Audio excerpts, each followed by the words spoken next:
நம்ம கடந்து செல்லும் தேவனுடைய வார்த்தைக்கு சில தலைப்பு கீழாக நம்ம சில வாரமாக பார்த்து கொண்டு வருகிறோம். உண்மைதான் நம்ம பார்த்தோம், ஊமைகளை குறித்து பார்த்தோம். தொடர்ந்து 7 வாரமாக ஊமைகளை குறித்து பார்த்தோம்.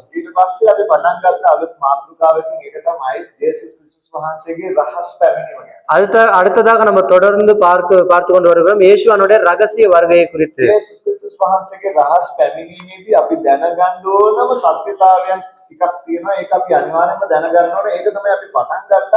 පළවෙනි මාතෘකාව පළවෙනි එකක් ඇතුළේ නැත්නම් part 1 එකක් ඇතුළේ අපි පටන් ගත්තා ඊයේ සතියේ කලින් සතියේ. கடந்த வாரத்துக்கு முன்பதாக பகுதி 1ஆக நம்ம அதை பார்த்து கொண்டு வந்தோம். අද දෙවෙනි කොටස ඇතුළේ බලන්න. இரண்டாவது பகுதியை இன்னைக்கு பார்க்க போகிறோம். ඔස්සවා ගැනීම මේක මාතෘකාව. எடுத்துக்கொள்ளுதல். ඉංග්‍රීසියෙන් කියනවා නම් rapture කියලා කියනවා. ஆங்கிலத்தில் சொல்ல போனா rapture என்று சொல்லப்படும். යේසුස් ක්‍රිස්තුස් වහන්සේ රහසියෙන් එනවා. இயேசுவானவர் ரகசியமாய் வருவார். වහන්සේ වලාකුළු මත එනවා. அவர் மேகஸ்தம்பம் மேல் வருவார். වහන්සේ වලාකුළු මතට එන්නේ. அவர் ஏன் மேகஸ்தம்பம் மேல வருகிறார்? වහන්සේගේ මනාලිය වරජන්නේ. அவருடைய மனவாட்டியை எடுத்துக்கொண்டு செல்வதற்காக வருகிறார். මනාලිය නම් සභාවයි. அவருடைய மனவாட்டி என்று சொன்னால் சபைதான். වහන්සේගේ මනාලිය වරන් ගියාට அவருடைய மனவாட்டியை எடுத்துக்கொண்டு சென்ற உடனே මනාලිය වහන්සේව දකින්නකොට மனவாட்டி அவரை காணும் போது, මනාලිය නම් ඔබ மனவாட்டி என்று சொன்னால் நீங்கள் சபை, මහත් ප්‍රීතියක් ඇති වෙනවා. மிக சந்தோஷப்படுவீர்கள் என்று.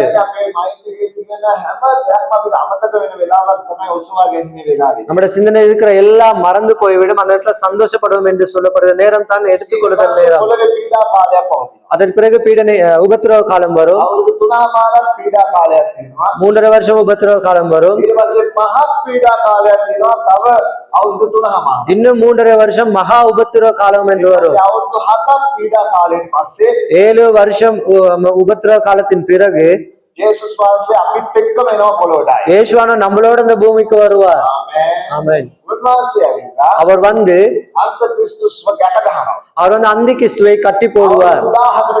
1000 வருஷத்துக்கு கட்டி போடுவார்.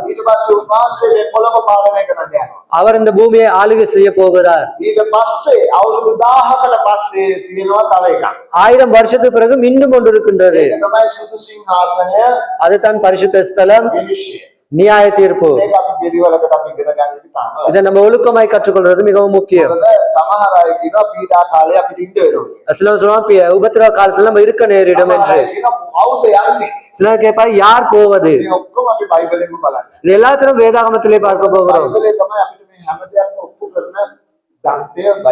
வேதாகமம் தான் இது அனைத்தையும் ஒப்புப்படுத்தி நம்மளை கற்றுக் கொடுக்கிற ஒரு விஷயமா இருக்கிறது. நாம் அவர் விருப்பமாக இருக்க நாம் அனைவரும் அவருடைய எடுத்துக்கொள்ளுதல் நிமித்தம் போகும் வண்ணமாக நம்ம கடைசி வந்த வார்த்தைக்கு சில சொல்ல யார் போவது?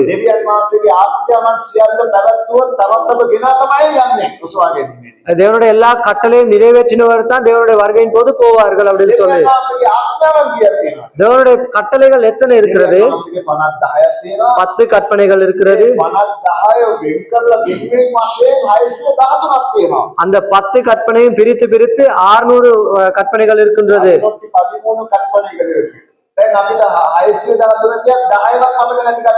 அந்த 613லயும் 10 கூட ஞாபகம் இல்லாதவர்கள் இருக்கிறோம். ஒழுக்கமாய் சொல்லுங்க பார்ப்போம். அதுவும் ஞாபகம் இல்லாவிட்டா அதை எப்படி நம்ம நடைமுறைப்படுத்துவோம்? 613 ஞாபகம் வைத்துக் கொள்ளவும், அதை ஞாபகம் வைத்துக் கொண்டு அதை நிறைவேற்றவும், அதை நிறைவேற்றினாத்தான் பரலோகத்துக்கு போவோம் என்று சொல்லியும் அதை முதல்ல நம்ம நினைவு கூர்ந்து கொள்ள வேண்டும். வேதாகமம் சொல்லப்படுகிறது, நம்ம எல்லா கற்பனையும் நிறைவேற்றியும் ஒன்றை உடைத்தால் எல்லாத்தையும் உடைத்தது போல. அப்ப என்ன சொல்ல, யார் போவது? யார் போவது என்று சொல்லி நம்ம பார்க்க போகிறோம். பெற்றுவோம் யாக்கோபு புத்தகம் 2வது அதிகாரம் நம்ம 8வது வசனத்தை பார்ப்போம். யாக்கோப் 2வது அதிகாரம் 8வது வசனத்திலிருந்து பார்ப்போம். யாக்கோபு புத்தகம் 2வது அதிகாரம் 8வது வசனத்திலிருந்து. එසේ වුවත් නුඹට මෙන් නුඹේ අසල්වාසියාට ප්‍රේම කරව. යාගේ රාජකීය විවස්ථාව ලියවිල්ලේ හැටියට පවත්වන්න වුණා. නුඹලා කරන එක යහපත්ය. අපි අසල්වාසියාට ප්‍රේම කරනවා. நம்ம மற்ற பிறரை நேசிக்கிறோம். මේක දිවන්වාසය කියන හොඳ දෙයක්. தேவன் சொல்றார் இது நன்மை என்று சொல்லி මේ රාජකීය විවස්ථාවේ හැටියට මේක හොඳ දෙයක්. ராஜகிரீக பிரமாணத்தை குறித்து இது நல்ல காரியம் என்று 9 වෙනි පදයේ කියනවා 9வது வசனம் சொல்லப்படுது. නමුත් තරාතිරම් සලකන්න ඕන නුඹලා වරදකාරයන් බව විවස්ථාවෙන් ඔප්පු වෙන බැවින්ද නුඹලා කරන්නේ පාපය. 10 වෙනි පදයේ කියනවා 10வது வசனத்தை வாசிப்போம். යමෙක් මුළු විවස්ථාව ආරක්ෂා කොට එක අනක් අඩකලේ නම් ඔහු සියල්ල ගැන වරදකාරයෙක් වී සිටින්නේ. உன்னிடத்தில் நீ அன்பு கூறுகிறது போல பிறரிடத்திலும் அன்பு கூறுவாயாக என்று வேத வாக்கியம் சொல்லுகிற ராஜகிரீக பிரமாணத்தை நீங்கள் நிறைவேற்றினால் நன்மை செய்கிறீர்கள். பட்சபாதம் உள்ளவர்களாய் இருப்பீர்களானால் பாவம் செய்து மீறினவர்கள் என்று நியாய பிரமாணத்தினால் தீர்க்கப்படுவீர்கள். ஒன்றை உடத்தினோம் என்று சொன்னால் எல்லாம் உடைத்தது போல அப்படின்னு சொன்னா யார் போவது? இயேசுவானவரை விசுவாசிக்க வேண்டும். ரட்சிப்பை நம்ம பெற்றுக்கொண்டது நம்முடைய கிருபை நிமித்தம் அல்ல, நம்ம நீதிமானாக்கப்பட்டோம் நம்முடைய கிருபை நிமித்தம் அல்ல. இயேசுவானவரை விசுவாசிப்பதின் மூலம் சிலவர்கள் சொல்லுவார்கள் 3 காரணங்களை எடுப்பார்கள். சிலர்கள் சொல்லுவார்கள் இயேசுவானவரை விசுவாசித்தால் மாத்திரம் போது நம்ம செல்லலாம் என்று.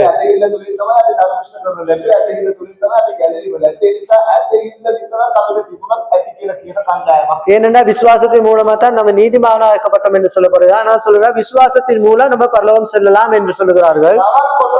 இன்னும் ஒரு குழுக்கள் இருக்கிறார்கள். நீங்க இதுல எது சரி என்று சொல்லி நீங்க புரிந்து கொள்ளலாம். முதலாவது குழு விசுவாசம் மட்டும் இருந்தால் போதும், கிரிகை தேவையில்லை. விசுவாசத்தினால்தான் நம்ம நீதிமாகப்பட்டோம், விசுவாசத்தினால்தான் ரட்சிப்பு பெறப்பட்டோம். ரட்சிப்பு இருந்தால் போதும், விசுவாசம் இருந்தால் போதும் நம்ம பரலோகம் செல்லலாம் என்று. அவர்கள் நம்ம சொல்றோம் கிருபையின் பிரசங்கவாதிகள் என்று. கிருபையின் பிரசங்கி என்று சொல்லலாம். இரண்டாவது குழுக்கள் இருக்கிறார்கள். நம்ம விசுவாசித்தால் போதாது, நம்ம நல்ல கிரிகைகள் செய்ய வேண்டும். நம்ம கிரிகைகள் முக்கியம், நற்கிரிகைகள் இருந்தால் மாத்திரமே நம்ம செல்ல முடியும் அப்படின்னு சொல்லுகிறார்கள்.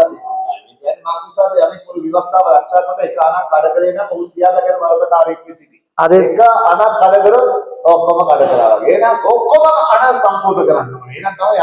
ஒரு கற்பனை ஒருத்தர் சொன்னா எல்லா கற்பனையும் உடைத்த மாதிரி எல்லாத்தையும் நிறைவேற்றினால் தான் நம்ம பரலோகம் செல்ல முடியும் என்று சொல்கிறார்கள். இன்னொரு குழுக்கள் இருக்கின்றது. கடைசி வரையும் நம்ம விசுவாசத்தை நம்ம பாதுகாத்துக் கொள்ள வேண்டும். எப்படி பாதுகாத்துக் கொள்ள வேண்டும்? எந்நேரம் கிரிகை செய்கிறவராய் இருக்க வேண்டும். இதுல எந்த குழு சரியான குழுக்கள்? 3மே பிழை. ஒருவர் கிரிகை நிமித்தம் அல்ல, எப்படியுமே நீதிமானாக்கப்பட்டார் விசுவாசத்தின் கூடாக.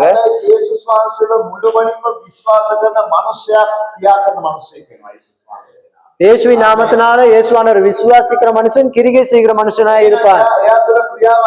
அவர்களால் கிரிகை இல்லாவிட்டால் அவருக்கு விசுவாசம் போதாது. சின்ன ஒரு உதாரணம், இந்த பல்ப் வந்து இந்த பல்பை செய்திருக்கிறார்கள் அது எரிவதற்காக. இது எரியாவிட்டால் கரண்ட் இணைப்பு இல்லை, மின்சார இணைப்பு இல்லை என்று சொன்னால் அது எரியாது. அது எரிவதற்காக தான் செய்திருக்கிறார்கள். அதே போலதான் தேவன் நம்மளை அழைத்திருக்க கிரிகை செய்யற கிறிஸ்தவர்களா இருக்கும்படிக்கு,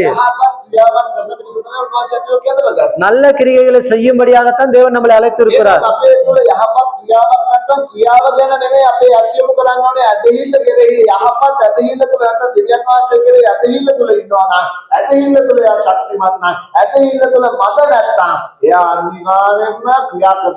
நம்ம நற்கிரிகை செய்து இல்லாவிட்டால் நம்ம சிந்தித்து பார்க்கும், நம்முடைய விசுவாசத்தை நம்ம அதிகரித்துக் கொள்ள வேண்டும். கிரிகை தேவையில்ல, விசுவாசம் மட்டும் போதும். அப்படி அல்ல, நம்மளுக்கு விசுவாசம் தான் வேண்டும். அந்த விசுவாசம் தான் கிரிகை செய்ய தூண்டும். ஒரு மனுஷனுக்குள்ளாக கிரிகை இருக்கு என்று சொன்னால், மன்னிக்கும், ஒரு மனுஷனுக்குள்ளாக விசுவாசம் இருக்குன்னு சொன்னா அவர் கிரிகை செய்கிற கிறிஸ்துவனா இருப்பான். நம்ம கிரிகை செய்ய விட்டால் வேதாமத்தை வாசிக்காவிட்டால் ஜெபிக்காவிட்டால் දෙවියන් වහන්සේගේ රාජ්‍ය දිසා දෙන්නේ නැත්නම් தேவனுடைய ராஜ்யத்தை கொடுக்காவிட்டால் දෙවියන් වහන්සේ වෙනුවෙන් කැප වෙන්නේ නැත්නම් தேவனுக்காக அர்ப்பணிக்காவிட்டால் දේවල් කරන්නේ නැත්නම් நன்மையான காரியங்கள் நற்கிரிகை செய்யாவிட்டால் එයාගේ ක්‍රියාව ගැන නෙමෙයි අපි බලන්නේ. அவருடைய கிரியை குறித்து அல்ல நம்ம பார்க்க வேண்டும், එයාගේ ඇදහිල්ල ගැන බලන්න. அவருடைய விசுவாசத்தை குறித்து பார்க்க வேண்டும். ඇදහිල්ලේ අපි දුර්වලකමක් තියෙනවා. அவருடைய விசுவாசத்திலே சில பலவீனம் இருக்கின்றது. එයා යාඥා කරන්නේ. அவர் ஜெபிக்க மாட்டார், එයා බයිබලේ කියවන්නේ. அவர் வேதாமத்தை வாசிக்க மாட்டார், සත්‍යක කාලේ அவர் தேவனோட நேரத்தை செலவழிக்க மாட்டார். ஆனா ஆலயத்துல அமர்ந்திருப்பார். ඇදහිල්ල නැතුවද පල්ලියේ ඉන්නේ. விசுவாசம் இல்லாமையா அவர் சபையில இருப்பார். ඇදහිල්ල තියෙනවා විශ්ව- මතයි. விசுவாசம் இருக்கும் ஆனால் அற்பமானது. හැබැයි දෙයක් වෙන්නේ නැහැ. ஆனா ஒரு காரியம் நடக்காது. යේසුස් වහන්සේත් එක්ක අවුරුදු 3මාරක් හිටපු ගෝලයන්ටත් යේසුස් වහන්සේ තරවටු කරේ කොහමද? මට ඇදහිල්ල ඇත්තනේ. ඇදහිල්ල නෑ නෙමෙයි. ඇදහිල්ල තියෙනවා. හැබැයි මදි. ஆனாலும் இயேசுவானோட 3 வருஷம் இந்த சீசருக்கும் அவர் எப்படி அதற்கான் சொன்னால் அற்ப விசுவாசி என்று சொல்லி விசுவாசம் இருக்கிறது ஆனாலும் அற்பமாய் இருக்கின்றது. ඇදහිල්ල තියෙනවා. விசுவாசம் இருக்கிறது මදි. ஆனாலும் போதாது. අවුරුදු 3මාරක් උන්වහන්සේත් එක්ක හිටපු ගෝලයන්ටම ඇදහිල්ල මදි නම් 3.5 வருஷம் இருந்த இயேசுவானோட கூட இருந்த சீசர்களுக்கு விசுவாசம் குறைவு என்று சொன்னால் இயேசுவா அதட்டினார் என்று சொன்னால் ඒක තමයි දෙයක් කරන්න බෑ. ක්‍රියාවක් වෙන්න නම් ඇදහිල්ල බලවත් වෙන්න ඕනේ. ඇදහිල්ල බලවත් වෙන්න නම් වචනය අහන්න ඕනේ. වචනය අහන්න ඇදහිල්ල වර්ධනය වෙනවා. ඇදහිල්ල වර්ධනය වෙන්න. එයා ක්‍රියා කරන කිතුනේ බවට පරිවර්තනය. நம்ம கிரிகை செய்ய வேண்டும் என்று சொன்னால் நம்ம விசுவாசமா இருக்க வேண்டும். அந்த விசுவாசம் எப்படி வருகிறது? தேவனுடைய வார்த்தையை நம்ம கேட்கும் போது நம்முடைய விசுவாசம் அதிகரிக்கும் என்று சொல்லப்படுகிறது. අද ගොඩාක් ඉන්නවා ක්‍රියාවන් වැඩක් නැහැ. இன்னைக்கு அநேகம் இருக்கிறார்கள், கிரிகை வேலை இல்லை, தேவை இல்லை. ක්‍රියාවන් වලින් වැඩක් නැහැ. අපි ක්‍රියාවන් වලින් ධර්මෂ්ඨ. கிரிகை மூலம் எந்த வேலையும் இல்லை. கிரிகை நிமித்தமா நம்ம நீதிமான ஆக்கப்பட்டோம். උදාහරණ දේශකයෝ ඉන්නවා. அப்படி கற்றுக் கொடுக்கிற உபதேசக்காரர்கள் இருக்கிறார்கள். ගැලවීම කියලා කියන කාරණේ ඊසි. ඒසියෙන් මට ලබා ගන්න පුළුවන්. ரட்சிப்பு என்று சொன்னால் ගැලවීම ලබනවා. yes ගැලවීම ලබනවා අපි අදහස් ගමන්. ரட்சிப்பு என்று சொன்னால் மிகவும் இலகுவாய் இருக்கிறது. நம்ம விசுவாசிக்க வேண்டும், அதை பெற்றுக்கொண்டு ரட்சிக்கப்படுகிறோம். அது உண்மைதான். ஆனா உண்மையிலே நம்ம கிரிகை செய்யணும் சொன்னா தேவனை விசுவாசிக்கிறவர்களா இருக்க வேண்டும், தேவனுடைய கிறிஸ்தவரா இருக்க வேண்டும். තේරුණාද? புரிந்ததா? ඒ නිසා ඒ වගේ දේවල් වලින් තමයි හරි පරිස්සම් වෙනවා. அப்படிப்பட்ட காரியங்கள் மிகவும் நம்ம ஜாக்கிரதையா இருக்க வேண்டும். අපිට යන්න ඕනේ. சபைக்கு போக தேவையில்லை. වාසිය වදානවා නම් වාස වර්ගයට යනවා. தேவனை விசுவாசிக்க சொன்னா நீங்க பரலோகம் போவீங்க. වාසව අදහනවා නම් ඒ සභාවට යනවා. தேவனை விசுவாசிக்கிறேன்னு சொன்னா சபைக்கு போவார். මේ දෙක අපි පටලවා ගන්නවා. இது ரெண்டு நம்ம பின்னி பிசைந்து கொள்ள கூடாது. දෙවියන් මාතට දෙන්න ඕනේ නැහැ. தேவனுக்கு கொடுக்க தேவையில்லை brother. ඔයත් ඔය ක්‍රියාවෙන් ඔය ධර්මිෂ්ඨ වෙන්නේ නැහැ. நீங்க அந்த கிரிகை நிமித்தம் நீங்க நீதிமானாக்கப்பட மாட்டீங்க. දෙවියන් වාසිය අදහනවා නම් நீங்க தேவனை விசுவாசிக்கிறீங்கன்னு சொன்னா அது போதும், දෙන්න ඕනේ. வேற ஒன்றும் தேவையில்லை. දෙන්නේ. ஏன் கொடுக்கணும்? අදහන නිසා තමයි දෙන්නේ. விசுவாசிக்கிறபடினால் தான் கொடுக்கிறோம். හalleluya. දේව රාජ්‍ය ගොඩනගන පිරිසු මම දෙවියන් වාසයව අදහනවා, මම උන්වහන්සේව විශ්වාස කරනවා. ඒ නිසා මම ස්වාමීන් වහන්සේගේ රාජ්‍ය දිසා දෙනවා. தேவனுடைய ராஜ்யத்தை கட்டி எழுப்புவதற்கான தேவனை விசுவாசிக்கிறேன், அதனால் தேவனுடைய ராஜ்யத்துக்காக நான் கொடுக்கிறேன் என்று கொடுக்கிறோம். ක්‍රියාවන් කරන්නේ ஏன் நற்கிரிகைகள் செய்ய வேண்டும்? දෙවියන් වාසයව අදහන නිසා. நான் தேவனை விசுவாசிக்கிறபடினால் நற்கிரிகைகள் செய்ய வேண்டும். ක්‍රියාවන් කරන නිසා நற்கிரிகை செய்யறதுனால எனக்கு ரட்சிப்பு அல்ல, ගැලවීම ලබපු නිසා. நான் ரட்சிப்பு பெற்றதுனால අදහන කිතුනේ නිසා. நான் விசுவாசிக்கிற கிறிஸ்துவனா இருக்கப்படினால், நான் தேவனை விசுவாசிக்கிறபடினால் වාසය උදෙසා කරනවා. நான் தேவனுக்காக அர்ப்பணிக்கிறேன். ඒක තමයි වෙනස. அதுதான் மாற்றம். උගන්වනවා ගොඩක් අය. ஆனால் அநேக பேர் கற்றுக் கொடுக்கிறார்கள் දේශීය ගැලවීම ලබන්න පුළුවන්. மிகவும் இலகுவாய் ரட்சிப்புக்கு வர முடியும் என்று சொல்லி. easy salvation කියලා උගන්වන කණ්ඩායමක් ඉන්නවා. இன்னும் அநேக குழுக்கள் இருக்கிறது, දේශීය ගැලවීම ලබන්න. இலகுவாக ரட்சிப்பு பெற முடியும். என்ன செய்ய வேண்டும்? இயேசுவானவரை விசுவாசிக்க வேண்டும், அது நன்றாய் போதும். சபை போக தேவையில்லை, தேவனுக்கு கொடுக்கவும் தேவையில்லை, ஒன்றுமே தேவையில்லை. ஜெபிக்காவிட்டாலும் பரவாயில்ல, வேதாமத்தை வாசிக்காவிட்டாலும் பரவாயில்ல, இயேசுவானை விசுவாசிக்கிறோம் என்று சொன்னால் என்ன வேலை செய்து கொண்டிருங்க, தேவன் உங்களை எடுத்துக்கொண்டு செல்வார். தேவன் நம்மளை எடுத்துக்கொண்டு போவார். நம்ம அவரை விசுவாசிக்கிறோம் என்று சொன்னார். ஏன் நம்ம நற்கிரிகைகள் செய்ய வேண்டும்? நம்ம அவரை விசுவாசிக்கிறபடினால் நற்கிரிகை ஒருவருக்குள்ளாக இல்லாவிட்டால் அவருடைய விசுவாசம் மிகவும் குறைவா இருக்கிறது. அவருடைய விசுவாசம் கூட கூட கூட அவர் நற்கிரிகைகள் செய்வார். பாஸ்டர் சபைக்கு வரும்போதே இந்த பிழையான காரியத்தை செய்கிறார். பாஸ்டர் சபைக்கு வரும்போது එයා බොනවා පාස්ටර්. இவர் குடிக்கிறார், மதுபானம் පාස්ටර් குடிக்கிறார். මෙයා පල්ලි යන ගමන් பாஸ்டர் சபைக்கு வரும்போது සිගරට් බොනවා. இவர் சிகரெட் குடிக்கிறார். මෙයා පල්ලි යන ගමන් இவர் சபைக்கு வரும்போது නරක දේවල් කරනවා පාස්ටර්. தீமையான காரியங்களை செய்து கொண்டிருக்கிறார். පල්ලි යන ගමන් නරක දේවල් කරන්න පුළුවන්. சபைக்கு வரும்போது தீமையான காரியம் செய்யலாம். එයා ඇදහිල්ල ඉන්නවා. அவர் விசுவாசத்தோடு இருக்கிறார், ඇදහිල්ල ඇතුළත තියෙනවා. அவருக்குள்ள விசுவாசம் இருக்கிறது, ඒ නිසා ඇදහිල්ල ඉන්නවා. அதனால அவர் வந்து அமர்ந்திருக்கிறார். මේ මට ඇදහිල්ල. ஆனா அவர் அமர்ந்திருக்கிறார் அற்ப விசுவாசியாக. அவர் பரிபூர்ண விசுவாசம் இருக்கு என்று சொன்னால் அவர் அதுக்கு விரோதமாக இருப்பார். තමයි ඕනේ අපිට. அதுதான் நமக்கு வேணும். වෙන්න නම් එයා අනිවාර්යයෙන්ම දැන් මාසෙක වචනයක් එක්ක කාර්යය කරනවා. அப்படி வேண்டும் என்று சொன்னால் கட்டாயமா தேவனுடைய வார்த்தையோடு நம்ம நேரத்தை செலவழிக்க வேண்டும். விசுவாசம் வருகிறது வார்த்தை கேட்பதின் மூலம். ඒ නිසා නිතර වචනය අහනවා. அதனால இந்நேரம் வார்த்தை கேட்க கேட்க கேட்கும் போது එයාගේ ඇදහිල්ල වැඩි වෙනවා. அவருடைய விசுவாசம் அதிகரிக்கும். ඇදහිල්ල වැඩි වෙනකොට விசுவாசம் அதிகரிக்கும் போது සිගරට් ඔන එකක් නැති වෙනවා. சிகரெட் குடிக்கிறது நின்று போய்விடும். ඇදහිල්ල වැඩි වෙනකොට விசுவாசம் அதிகரிக்கும் போது ඔන එකක් නතර වෙනවා. குடிப்பதும் நின்றுவிடும். ඇදහිල්ල වැඩි වෙනකොට விசுவாசம் அதிகரிக்கும் போது සම්බන්ධතාවයන් නැති වෙනවා. නැති වෙලා යන නරක සම්බන්ධතාවය. தீமையான உறவுகள் இல்லாமல் போய்விடும். දේවල් නැති වෙලා. தீமையான காரியங்களும் இல்லாமல் போய்விடும். දැන් පාලියට ඉන්නේ නැතුව இப்ப சபைக்கும் போகாமல் ඒත් අහන්න නැතුව வார்த்தையை கேட்காமல் අද ඇදහිල්ල මේ ගියොත් அற்ப விசுவாசியாக இருந்தால் දින් කරන්ට් එක වගේ. ஒரு குறைந்த மின்சாரத்தை போல ලයිට් පත්තු වෙන්නේ නැහැ. குறைந்த மின்சாரம் வந்து மின் பல்புகள் எரியாது. හැබැයි සාමාන්‍ය මේක LED වගේ තියෙන ඒවා පත්තු වෙනවා. ஆனா எல்இடி பல்பை போல இருந்தால் அது எரியும். හැබැයි ලයිට් එකක් පත්තු වෙන්නේ. ஆனால் ஒரு மின்குமிழ் எரிய வேண்டும் என்று சொன்னால் ලයිට් එකක් හදලා දෙන්නේ පත්තු වෙන්නේ. இந்த ஒரு மின்குமிழை செய்து வைத்திருக்கால் எரிவதற்காக පත්තු වෙන්න නම් அது எரிய வேண்டும் என்று சொன்னால் කරන්ට් එක මදි. அந்த குறைவான கரண்ட் போதாது. ජිම් වෙන්නේ නැහැ. கிட்ட சொன்னா நீங்க டிம் ஆக வேண்டாம், ජිම් වෙන්නේ නැහැ. டிம் ஆக வேண்டாம். ඒ ශාසනයේ කිව්වා. இயேசுவானவர் சொல்லுகிறார். ශාසනයේ පුතා මූද පිට පයින්නවා. இயேசுவானவர் கடல் மேல நடந்து வருகிறார். ඒ ශාසනයේ මූද පිට පයින්නාවේ இயேசுவானவர் கடல் மேல் நடந்து வந்தது. යේසුස් වහන්සේ දැක්ක උන්වහන්සේගේ ගෝලයෝ ගොඩාක් කලබල වෙනවා කියලා උන්වහන්සේ දැක්කත් ගොඩේ. இயேசுவானவர் கரையில இருந்தே கண்டார்கள், சீசர்கள் கலங்கி கொண்டிருக்கிறார்கள் என்று சொல்லி. යේසුස් වහන්සේ ගෝලයන්ට කිව්වා ඔබ යන්නයි ගොඩට මම එන්නම් කියලා උන්වහන්සේ තනියම ඉඳලා යාත්‍රා කරා. இயேசுவானவர் சொல்லுகிறார், சீசர்களுக்கு நீங்க அக்கறை போங்கள், நான் தனியா ஜெபிச்சு விட்டு நான் வருகிறேன் என்று சொல்லி. කියලා නෑ යේසුස් වහන්සේ ඔබ වහන්සේ කොහොමද එන්නේ කියලා කවුරුත් දන්නේ அந்த இடத்துல யாருமே கேட்கவில்லை. இயேசுவானவரே நீங்க எப்படி வருவீங்க என்று சொல்லி யாருமே கேட்கவில்லை. யாருமே கேட்கவில்லை. යේසුස් වහන්සේ යාත්‍රා කරගෙන ඉන්න වෙලාව ஆனா இயேசுவானவர் ஜெபித்துக் கொண்டிருக்கும் போது යේසුස් වහන්සේ දකින්න මූද කැළඹෙනවා. இயேசுவானவர் காண்கிறார் கடல் கொந்தளித்துக் கொண்டிருக்கின்றது. යේසුස් වහන්සේ දෙවියන් වහන්සේ. இல்ல நல்லா சிந்தித்து பாருங்க, இயேசுவானவர் தேவனாயிருக்கிறார். නෑ උන්වහන්සේට වේවා මූද කැළඹෙනවා. அந்த கடல் கொந்தளிப்பை இயேசுவான அந்த இரவு நேரத்துல இருட்டு நேரத்துல காண்கிறார். එතනම නම් පුළුවන්.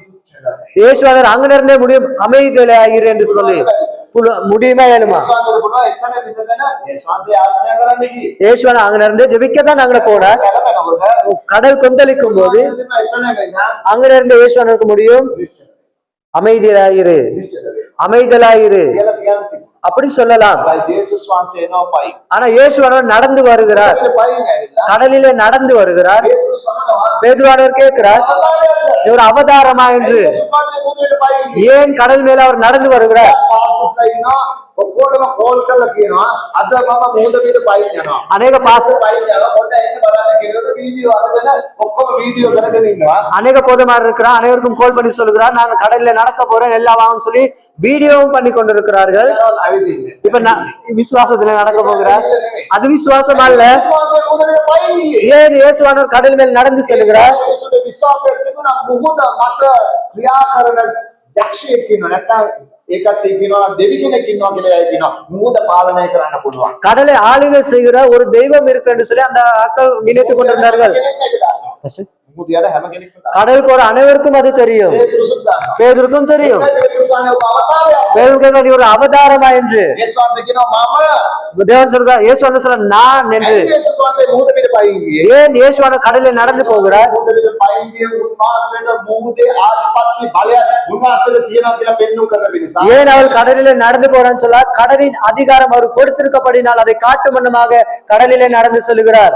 යේසුස් වහන්සේට පොළොවේ විතර නෙමෙයි මුහුදේ තුන්වහන්සේ ඵලය තියෙනවා. நம்ம இயேசுவானவருக்கு பூமியில மட்டுமல்ல கடலிலேயும் அவருக்கு அதிகாரம் கொடுக்கப்பட்டிருக்குது. උන්වහන්සේලා අධිකාරීත්වයේ ඵලය උන්වහන්සේට. அவருக்கு அதிகாரம் வல்லமை கொடுக்கப்பட்டிருக்கு. பூமி வானம் பூமி எல்லா இடத்திலும் கடலிலும் எல்லாத்துக்கும் அதிகாரம் கொடுக்கப்பட்டிருக்கிறது அவருக்கு.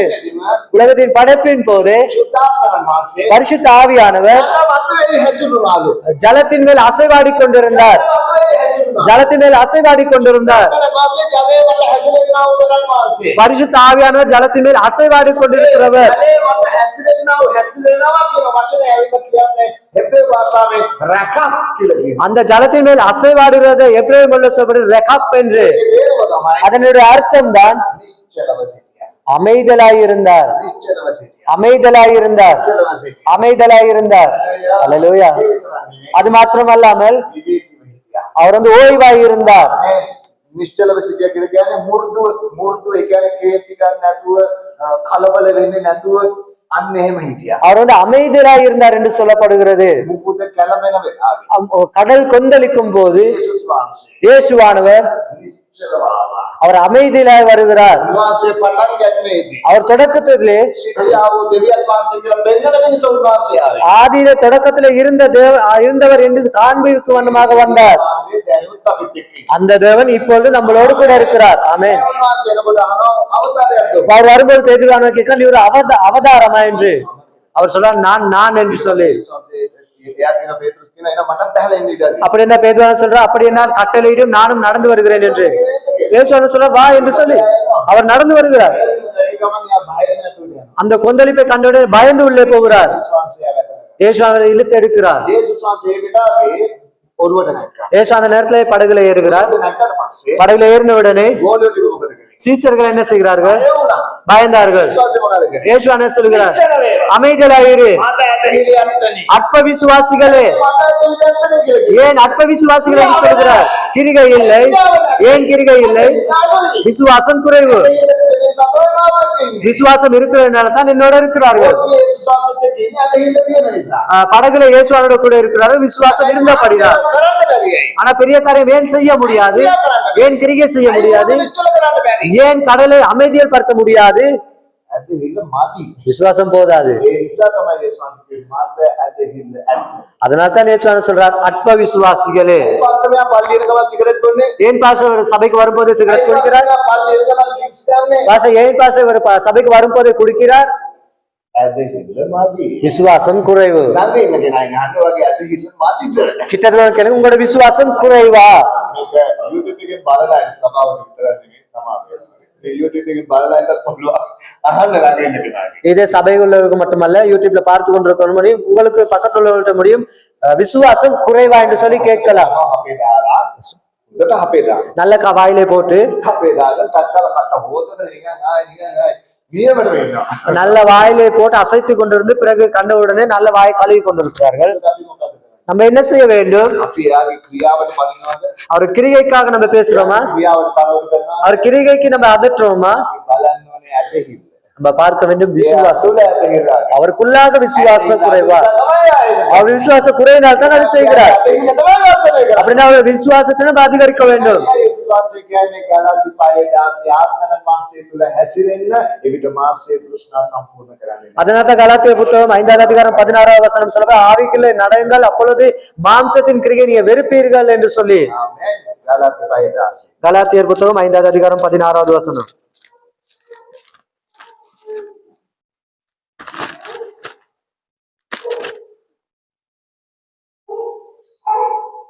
නමුත් ආත්මයන් වහන්සේ කරන කොටගෙන හැසිරියල්ලා එවිට නුඹලා මාංශයේ තෘෂ්ණා සම්පූර්ණ කරන්නේ නැතයි කියන්නේ. ආත්මයන් වහන්සේ තුල හැසිරෙන්න. ஆவிக்கு ஏற்றபடி நம்ம நடக்க வேண்டும். වහන්සේගේ වචනයට අහුම්කම් දෙන්න. தேவனுடைய வார்த்தைக்கு நம்ம செவி கொடுக்க வேண்டும். වහන්සේගේ වචනේ විශ්වාස කරන්න. தேவனுடைய வார்த்தைக்கு நம்ம விசுவாசிக்கணும். தேவனுடைய வார்த்தை මොකද ආත්මයන් වහන්සේගේ හැසිරීම බලන්න. ஆதியாகமத்துல ஆவியானுடைய அசைவாடுதலை குறித்து பாருங்க. හැසිරීමද කියන වචනය තමයි රැකප් කියලා කියන්නේ. அந்த அசைவாடுதல்கள் தான் நான் சொல்ல ரெகாப் என்று சொல்லி. ඒ හැසිරීමේ කියන වචනේ තේරුම තමයි මම කිව්වා මු르දුව සිටියා. அந்த அசைவாடுதலுக்கு தான் நம்ம சொல்லுகிறோம் அமைதலாய் இருந்தார் என்று சொல்லி. පාළුව හිස්ව දිනව මුළු ලෝකයම. வெறுமையும் ஒழுங்கின்மை வெறுமையா இருந்தேன் என்று சொல்ல பார்க்கிறோம். இந்த உலகம் முழுவதும் මේ ලෝකෙම පාළුව හිස්ස තියෙනකොට කොහොමද විවේකීවයි මූර්ධවයි ඉන්න පුළුවන්. இந்த உலகமுமே ஒழுங்கின்மை வெறுமையா இருக்கும்போது எப்படி அமைதலா இருக்கலாம்? අපේ ළමයිගේ වැරද්දක් දකින්නට කොහොමද ලියක් අරගෙන දෙන්න නැතුව ඉන්නේ කෝට්ටක් අරගෙන. நம்மளோட பிள்ளை ஒரு குற்றத்தை காணும்போது தவறை காணும்போது எப்படி கம்பெடுத்து அடிக்காமல் இருப்போம்? ගහලා වෙනස් වෙච්ච දේවල් නැහැ. அடித்து மாற்றக்கூடிய காரியங்கள் உலகத்துல இல்லை. වෙනස් වෙච්ච දේවල් නැහැ. கோபப்படுத்தி கோபம் எடுத்துக்கொண்டு மாறின காரியம் ஒன்றுமே இல்லை. බලන්න කේන්ති අරගෙන වෙනස් වෙච්ච දෙයක් තියෙනවා. கோபம் எடுத்து மாற்றக்கூடிய காரியம் உள்ளதா? எப்பயுமே மாறாது. மாற்ற முடியும், மாறும். அமைதலும் ஓய்வாய் இருக்கும் போது. அதனால் தான் ஆவியானவர் ஜனத்தின் மேல் அசைவாடி கொண்டிருக்கிறார். பூமியான ஒழுங்கின்மை வெறுமையாய் இருக்கும் போதே ஏன் அவர் அசைவாடி கொண்டிருந்தார்? அவருக்கு தெரியும் தேவன் அடுத்ததாக வார்த்தையை அறிக்கை செய்ய போகிறார் என்று மீனே சொல்லப்படுகிறது. ஆவிக்கேற்றபடி வாழுங்கள். பின்னும் நான் சொல்லுகிறது என்னவென்றால் ஆவிக்கேற்றபடி நடந்து கொள்ளுங்கள், அப்பொழுது மாம்சத்தின் நிச்சய நிறைவேற்றாதிருப்பீர்கள் என்று. நான் சொல்லுகிறேன் உங்களுடைய நடத்தை ஆவிக்கேற்றபடி நடந்து கொள்ளுங்கள். ஆவியானவர் எப்படி ஜனத்தின் மேல் அசைவாடி கொண்டிருந்தார்? இந்த நடத்தை குறித்து நாங்கள் சொன்னோம்.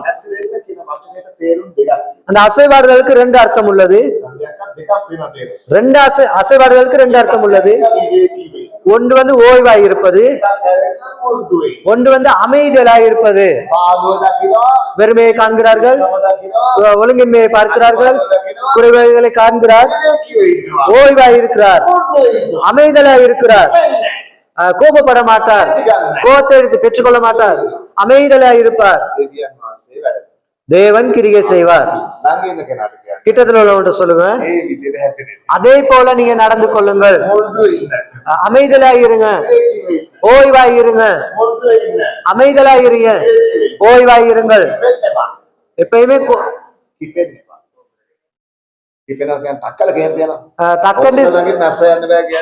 டக்குன்னு கோபப்பட வேண்டாம்.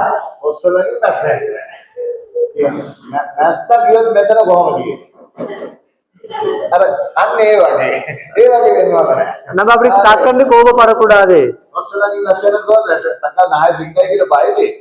அந்த பயத்துக்கு தான் நம்ம அப்படி செய்வோம். டக்குன்னு ஒரு போகும்போது அடிப்போம், அது பரவாயில்லை.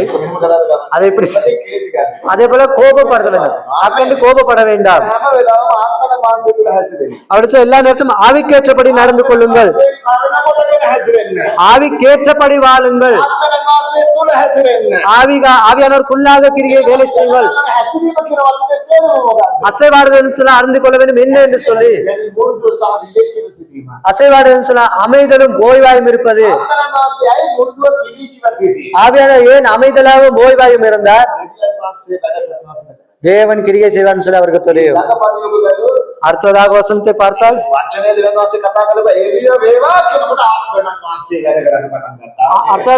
வெளிச்சம் உண்டாக கடவுது என்று சொல்லும்போது வெளிச்சம் உண்டாயிட்டு ஆவியானவர் கிரியை செய்ய தொடங்குகிறார்.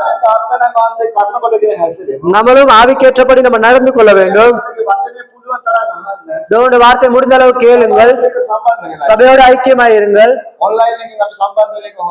ஆன்லைன்ல கலந்து கொள்றது நல்ல, ஆனா ஆன்லைன்ல அப்பம் பானம் எடுத்துக்கொள்ள முடியாது, அதுதான் பிள்ளை.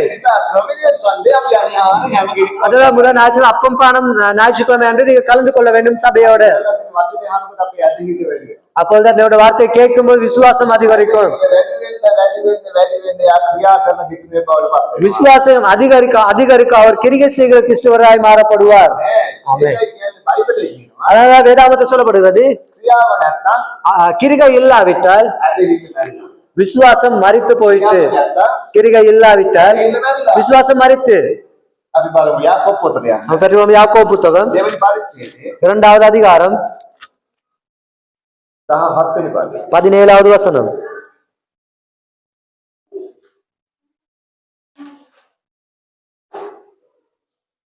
அப்படியே விசுவாசமும் கிரிகைகளில் இல்லாதிருந்தால் தன்னில் தானே செத்ததாயிருக்கும்.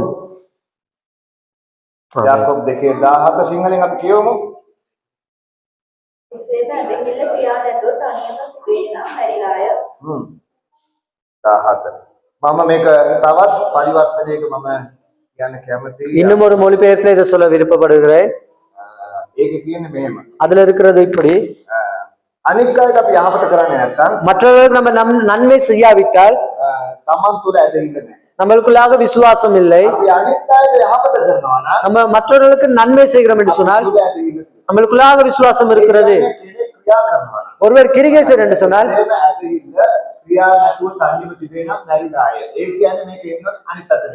இது மறுபக்கமாக இது தலைகீழாய் மாறும். எப்படி என்று சொன்னால் කෙනෙක් ක්‍රියා කරන කෙනෙක් වෙන්න ඕනේ. ஒருவர் கிரிகை செய்கிறவராய் இருக்க வேண்டும். ක්‍රියා කරන කෙනෙක් වෙන්න නම් එයා තුළ ඇදහිල්ල තියෙනවා. அவர் கிரிகை செய்கிறவராய் இருக்க வேண்டும் சொன்னால் விசுவாசம் அவருக்குள்ளாக இருக்க வேண்டும். ක්‍රියා කරන්නේ නැත්නම් அவருக்குள்ள கிரிகை செய்யாவிட்டால், ක්‍රියා නැති කෙනෙක් නම් அவர் கிரிகை இல்லாதவராய் இருந்தால் ඇදහිල්ල තුළ අවුලක් තියෙනවා. அவர் விசுவாசத்துக்குள்ள ஏதோ ஒரு பிரச்சனை இருக்கிறது. விசுவாசம் மறித்து செத்ததா இருக்கலாம், මත වෙන්න පුළුවන්. இல்லாட்டி அற்பமா இருக்கலாம். නිසා එයා ඇදහිල්ල තමයි වැඩි කරගන්නේ. அதனால் விசுவாசத்தை தான் அதிகரித்துக் கொள்ள வேண்டும். விசுவாசம் அதிகரிக்கும் போது එයා ක්‍රියා කරන කෙනෙක්. அவர் கிரிகை செய்கிறவராய் இருப்பார். ඇදහිල්ල මත වෙනකොට விசுவாசம் அற்பமா இருக்கும் போது ක්‍රියා කරනකොට මත ක්‍රියාවන් තමයි තියෙන්නේ. அவர் கிரிகை செய்யும்போது அற்பமாய்த்தான் இருக்கும், ඔක්කොම බාහිර. எல்லாம் அறவாசியாத்தான் இருக்கும். ජේසුස් වහන්සේගෙන් ඇවිල්ලා අහනවා පේතුරුස් ඕනේ කියලා යක්ෂයා. பிசாசு வந்து இயேசுவானிடம் கேட்கிறார், பேதுருவை எனக்கு தா என்று சொல்லி. පේතුරුස් දෙන්න මට පොළන්න ඕනේ කියලා. பேதுரு எனக்கு தான் அவனை புடைக்க வேண்டும் என்று சொல்லி. ජේසුස් වහන්සේ මොනවද කියලා යාඥා. இயேசுவானர் என்ன சொல்லி ஜெபிக்கிறார்? යාඥාව වැඩි වෙන්න ඕනේ. ஜெபம் கூட வேண்டும். පේතුරුස්ගේ යාඥාව වැඩි වෙන්න ඕනේ. பேதுருவானவருடைய ஜெபம் கூட வேண்டும். පේතුරුස් දෙවියන් වහන්සේට දෙන කාලය වැඩි වෙන්න ඕනේ. பேதுரு தேவனோடு செலவழிக்க நேரத்தை கூடுதலா செலவழிக்க வேண்டும். அப்படி சொல்லி ஜெபிக்கவில்லை. ජේසුස් වහන්සේගේ ඇදහිල්ල වැඩි වෙන මිනිස්සු මම යාඥා කරනවා. ඇදහිල්ල තමයි වැඩි වෙන්න ඕනේ. ඇදහිල්ල වැඩි වෙනකොට යාඥා කරනවා වැඩි. இயேசுவானவர் சொல்றார், அவனுடைய விசுவாசம் அதிகரிக்கும் பண்ணமாக நான் அவனுக்காக பரிந்து பேசுகிறேன், ஜெபிக்கிறேன் என்று சொல்லி. விசுவாசம் தான் அதிகரிக்க வேண்டும். අපි යාඥාව වැඩි කරනවා. இப்ப நம்ம ஜெபத்தை கூடுதலாக යාඥාව මාව ගන්න නැති ஜெபத்தை அதிகரிக்க பாக்குறோம். கர்த்தர் நம்மள எடுப்பாரா என்னன்னு தெரியல. ஃபர்ஸ்ட் බයෙන් කරන්න. நம்ம பயத்தினால் செய்யக்கூடாது, எல்லாவற்றையும் விசுவாசத்திலே செய்ய வேண்டும். ආමේන්. එහෙනම් අපි වචනය අහන්න ඕනේ දිනපතා. நம்ம தினந்தோறும் வார்த்தை கேட்க வேண்டும். ඒක වැඩි වෙන්න නම් වචනය අහන්න ඕනේ. விசுவாசம் அதிகரிக்க வேண்டும் சொன்னா வார்த்தையை கேட்க வேண்டும். ඇහෙන්නේ නැත්නම් ඇදහිල්ල අපි තුලට එන්නේ නැහැ. வார்த்தையை கேட்காவிட்டால் விசுவாசம் நம்மளுக்குள்ளாக வராது. ඇදහිල්ල අපිට එන්නේ වචනය ඇසීමෙන් කියලා රෝම පොතේ 10:17 කියනවා. ரோமர் புத்தகம் 10:17 சொல்லப்படுற வார்த்தை கேட்பதன் மூலம் தான் விசுவாசம் நம்மளுக்கு வரும் என்று சொல்லி. ඇසීමෙන් ඇදහිල්ල ක්‍රිස්තුස් වහන්සේගේ වචනයෙන් ඇසීමද පැමිණෙන්නේ කියලා කියන රෝම 10:17. ரோமர் புத்தகம் 10வது அதிகாரம் 17வது வசனம் சொல்லப்படுது, இப்படி கேட்கிறது நிமித்தம் நம்மளுக்குள்ள விசுவாசம் அதிகரிக்கும் என்று சொல்லி. අපි තවත් බයිබල් පදයක් බලන්න. நம்ம இன்னொரு வார்த்தையை பார்க்க போகிறோம். යෝහන් පොතේ 6 වෙනි පරිච්ඡේදයේ 28 සහ 29. யோவான் புத்தகம் 6வது அதிகாரம் 28வது வசனமும் 29வது வசனமும். ඒ 28 29 යනවා. 6வது அதிகாரம் 28வது வசனமும் 29வது வசனமும். யோவான் යෝහන් 6 28 29. யோவான் புத்தகம் 6வது அதிகாரம் 28வது வசனம் 29வது வசனம். එබැවින් ඔහු කතා කොට දෙවියන් වහන්සේගේ වැඩ ඉෂ්ට කරන පිණිස අප විසින් කුමක් කටයුත්තයි උන්වහන්සේගෙන් ඇසුවෝය. அப்பொழுது அவர்கள் அவரை நோக்கி, தேவனுக்கேற்ற கிரிகைகளை நடப்பிக்கும்படி நாங்கள் என்ன செய்ய வேண்டும் என்றார்கள். දැන් මෙතන දෙමළ බයිබලයේ ලස්සනට කියනවා. தமிழ் வேதாந்தம் அழகா சொல்லப்படுகிறது. දෙවියන් වහන්සේ වෙනුවෙන් ක්‍රියා කරන කෙනෙක් වෙන පිණිස මම මොනවද කරන්නේ? தேவனுக்கு ஏற்ற கிரிகை செய்கிறவர்கள் நான் என்ன செய்ய வேண்டும்? යහපත් ක්‍රියාවන් කරන පිණිස මම මොනවද කරන්න ඕනේ කියලා ජේසුස් වහන්සේගෙන් අහනවා. இயேசுவோட கேட்க நற்காரியங்களை செய்ய நன்மைகளை செய்ய நான் என்ன செய்ய வேண்டும் என்று சொல்லி. ඒ ශාන්ති දෙන උත්තරේ 29. இயேசுவானவர் சொல்கிற வார்த்தை இருக்கிறது, பதில் இருக்கிறது 29வது வசனத்தில். ජේසුස් වහන්සේ උත්තර දෙමින් දෙවියන් වහන්සේගේ වැඩේ නම් උන්වහන්සේ විසින් එව් තැනත්තා කෙරේ නුඹලා විසින් අදහා ගැනීමයි කිව්වේ. இயேசு அவர்களுக்கு பிரதி உத்தரமாக, அவர் அனுப்பினவரை நீங்கள் விசுவாசிப்பதே அவருக்கேற்ற கிரிகையாய் இருக்கிறது என்று சொல்கிறார். අපි කරන්න ඕනේ අපේ ක්‍රියාව වැඩි වෙන්න නම් நம்முடைய கிரிகை அதிகரிக்க வேண்டும் சொன்னா நம்ம என்ன செய்ய வேண்டும்? ජේසුස් වහන්සේ අපි අදහන්න ඕනේ. முதலாவது இயேசுவான நம்ம விசுவாசிக்க வேண்டும். ජේසුස් අදහන උන්වහන්සේගේ වචනේ අහන්න අපි ඇදහිල්ලෙන් වර්ධනය වෙනවා. ඇදහිල්ලෙන් වර්ධනය වෙන්න ක්‍රියා කරන කෙනෙක් බවටපත් වෙනවා. இயேசுவை நம்ம விசுவாசிக்க அவருடைய விசுவாசம் கூடுதலை விட நம்ம கிரிகை செய்கிறவர்களாய் மாறுவோம். ආමේන්. ஆமென். තව පදයක් අපි බලමු. இன்னொரு வார்த்தை நம்ம பார்ப்போம். එපිසු පොතේ 2:9-10 ආයම්මා. எபேசியர் புத்தகம் கடந்து செல்வோம். දෙවියන් වහන්සේ ඇයි අපිව තෝරගන්නේ? ஏன் தேவன் நம்மளை தேர்ந்து கொண்டார்? දෙවියන් වහන්සේ අපිව තෝරගන්නේ යහපත් ක්‍රියාවන් කරන පිණිස. தேவன் நம்மளை தேர்ந்து கொண்டார் நற்காரியங்களை நற்கிரிகைகள் செய்யும் வண்ணமாக. අපේ ජීවිතය තුළ යහපත් ක්‍රියාවන් නැත්නම් நம்ம வாழ்க்கைக்குள்ள நற்கிரிகைகள் இல்லாவிட்டால் අපි චෙක් කරලා බලන්න ඕනේ අපේ ඇදහිල්ල. நம்ம பரிசோதித்து பார்க்கணும் நம்மளோட விசுவாசத்தை. අපේ ඇදහිල්ල අපි චෙක් කරලා බලලා நம்ம விசுவாசத்தை நம்ம பரிசோதித்து பார்த்து අපේ ඇදහිල්ල වැඩි කරගත්තොත් நம்ம விசுவாசத்தை அதிகரித்து கொண்டோம் என்று சொன்னால் ක්‍රියා කරන කිතුමෙක් බවට පත් වෙනවා. நம்ம கிரிகை செய்கிற கிறிஸ்தவர்களா இருப்போம். ஆமென். එල්ලගම එපිසෝ පොතේ பெற்றோர் எபேசியர் புத்தகம் දෙවෙනි පරිච්ඡේදය 2வது அதிகாரம் 9 සහ 10. 8வது வசனமும் 9வது வசனமும். කිසිවෙක් පාරට්ටු කර නොගන්න පිණිස ඒක ක්‍රියාවලින් නොවේ. අපි අද ගැලවීම ලැබුවේ ක්‍රියාවන් නිසා නෙවෙයි. இன்னைக்கு நம்ம ரட்சிப்பு வந்திருக்கிறோம், ரட்சிப்பு பெற்றோம் கிரிகை நிமித்தம் அல்ல, விசுவாசத்தின் நிமித்தம். යේසුස් වහන්සේ අපි විශ්වාස කරා, වාස්තව දෙවියන් වහන්සේ කියලා විශ්වාස කරා. ඒ ඇදහිල්ල තුලින් තමයි අපි ගැලවීම ලැබෙන්නේ. இயேசுவான சொந்த ரட்சகராக இயேசு தேவன் என்று ஏற்றுக்கொண்டபடினால்தான் நம்ம இன்னைக்கு ரட்சிப்புக்குள்ளாக வந்திருக்கிறோம். 10வது வசனத்தை வாசிங்க. සත් අපේ වනාන්දී යහපත් ක්‍රියා කරන පිණිස ක්‍රිස්තුස් වහන්සේ තුළම අවුරු ලැබූ දෙවියන් වහන්සේගේ කර්මාන්තව ඉස්තියි. ඒ යහපත් ක්‍රියාවල අප හැසිරෙන පිණිස දෙවියන් වහන්සේ ඒවා කලින් සූදානම් කළ සේක. ஹalleluya. ஆமென், ஆமென். நம்ம ரட்சிப்புக்கு வந்திருக்கோம் என்று சொன்னால் நற்கிரிகைகள் செய்ய வேண்டும். ஏன் நம்ம தேவன் நம்மள ரட்சிப்புக்கு கொண்டு வந்திருக்கிறார்? ஏன் தேவன் நம்மள ரட்சிப்புக்கு கொண்டு வந்திருக்கிறார்? උන්වහන්සේ කියනවා යහපත් ක්‍රියාවන් කරන්න. அவர் கொண்டு வந்திருக்கார் நம்ம நற்கிரிகை செய்யும் வண்ணமாக. යහපත් ක්‍රියාවන් කියලා කරන්න බෑ.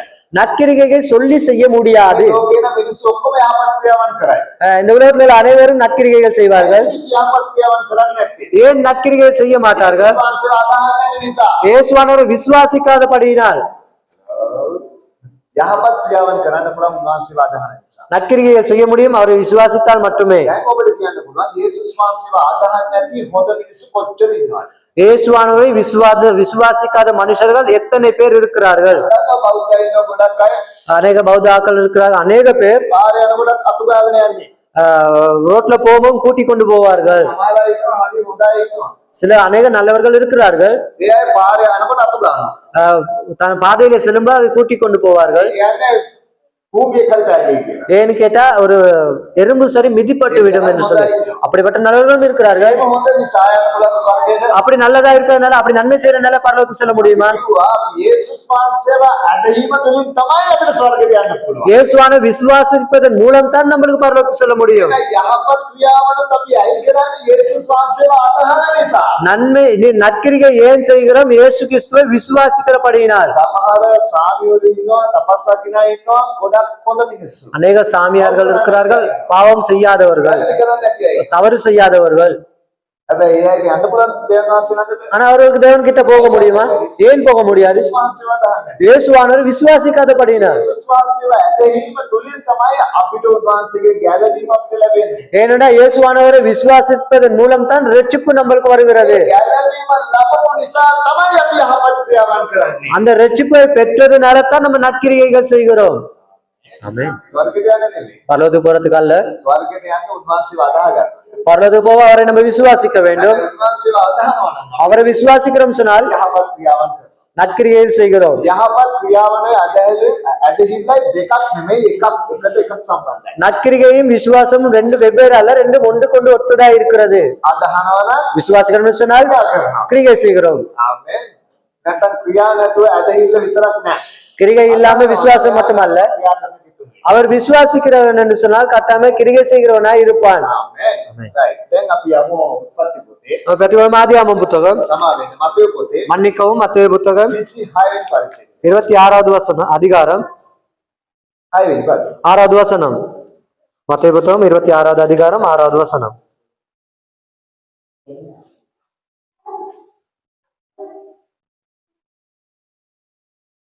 මතේ 26 மத்தேயு புத்தகம் 26வது அதிகாரம் 6 වෙනි පදේ ඉඳන් 6வது வசனத்திலிருந்து 12 වෙනි පදේ. 12வது வசனம் வரை අපි ඒ පදේ කියමු. அந்த வார்த்தையை நம்ம வாசிப்போம். යේසුස් වහන්සේ බෙතානියේ කුෂ්ඨ රෝගියෙකු සීමෝන්ගේ ගෙදර සිටියේදී ස්ප්‍රිට් එක අනර්ගෝ සොන්තේ පිරු සුදුදා කරඬුවක් ගෙන උන්වහන්සේ ළඟට ඇවිත් පෑනට ඉඳගෙන උන්වහන්සේගේ හිසේ වත්තලාය. නමුත් රෝලියෝ ඒ දෙක පිපි මේ නාස්ති කලේ කොමටද? මක්සල් මේ පෙර ලොකු ගානකට විකුණා නිලුදුන්ට දෙන්න පුළුවන් තිබුණේ කිව්වය. නමුත් යේසුස් වහන්සේ ඒක දැන උඹට නුඹලා මේ ශරීර කරදර කරනවාද? ක්‍රියාවක් කළාය. මම නිසා දෙයක් තීන්දුව නුඹලා සමග නිතර සිටිති. නමුත් මම නුඹලා සමග නිතරම නොසිටිමි. ඈ දෙල මාගේ ශරීරය වත් කළේ මා තැන්පත් කිරීමට සූදානම් කරන පිණිසය.